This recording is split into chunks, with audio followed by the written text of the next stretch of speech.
አሁን የጀዋር ግድያ ሙከራን ስላነሳው እዛ ላይ ትንሽ ጣል አድርግና ላቁም። የጀዋር ግድያ ሙከራ ሲደረግ እኔ ካቢኔ አባል ነበርኩ፣ የኦሮሚያ ካቢኔ አባል ነበርኩ። በዛን ጊዜ ጀዋርን ለመግደል ሙከራ ተደርጓል። ይሄ ሀቅ ነው፣ ምንም ውሸት የለበትም። እኔ ካቢኔ ውስጥ ነበርኩ። ለደመላሽ በገብረ ሚካኤል በዛን ጊዜ የደህንነት ኃላፊ ነው፣ ኢትዮጵያ ደህንነት ኃላፊ ነው። ደውዬ ደሜ ሰላም ብዬ ጠየቅኩት። ሰላም ምንድነው ጀዋር ያጠፋ ብዬ ጠየቅኩት። ከዛ ምን ይለኛል፣ ሁለት መንግስት አንድ ሀገር ውስጥ መኖር አይችልም፣ ይለይልን አለ። አዎ ሁለት መንግስት አንድ ሀገር ውስጥ አይቻልም፣ ይለያል አለ። ከዛ በንጋቱ የኦዲፒ ጽሕፈት ቤት ሰበሰበን። አወሉ ነው የሰበሰበን፣ አወሉ አብዲ። ከዛ ዶክመንቱ ተዘጋጅቶ ወደ ታች ወደ ዞኖች ተልከን እናወያያለን። ታችኛው እርከን ላይ ያሉ መዋቅር ሰብሰብ አድርገ ከወረዳ ሰብስበ ነው የምታወያየው። እናሱ ላይ እኔ ያልሰማሁት ነገር ነው። አርሲ ውስጥ ሻሸመኔ አካባቢ፣ አሰላ አካባቢ አንዳንድ ነገሮች ተሰርተዋል። ያንን መንግስታችን የማይወክል መሆኑን መናገር አለባችሁ አለ። እኔ አላውቅም ምንድነው የተፈጸመው። እዛ አካባቢ ችግሮች አሉ።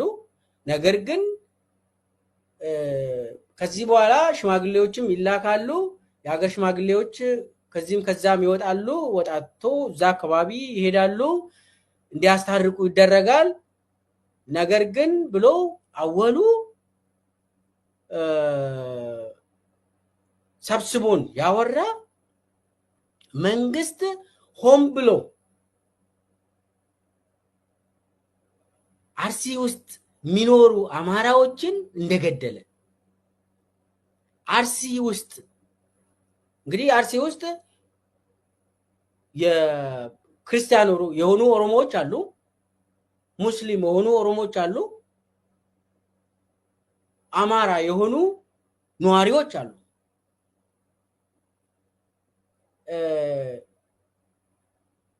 ጀዋርን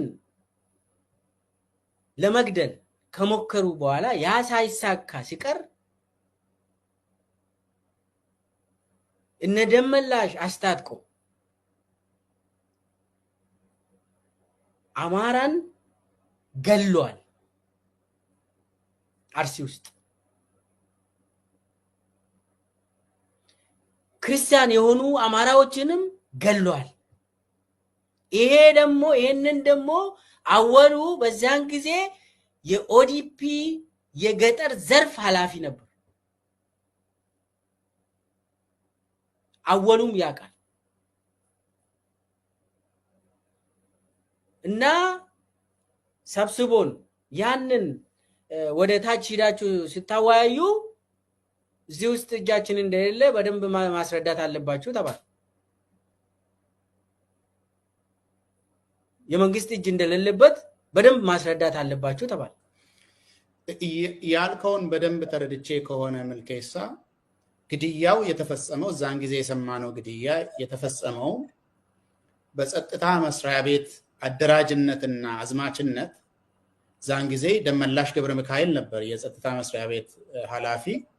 እሱ ባደራጃቸውና ባሰማራቸው ኃይሎች ተገለዋል ያልከው አይደለም? አዎ። ያንን ደግሞ ስለታየ በመጠኑ ስለታየ በተለይ ደግሞ የሻሸመኔ ከተማ ከንቲባ ስልክ ደውሎ ሽመልስን ሲጠይቀው ችግር ተፈጥሯል እባክህን ብሎ ሲጠይቀው አፍህን ዘግተህ ገብተተኛ እንዳለው ሚዲያ ላይ ተሰጥቷል። መታወቅ ነገር ነው።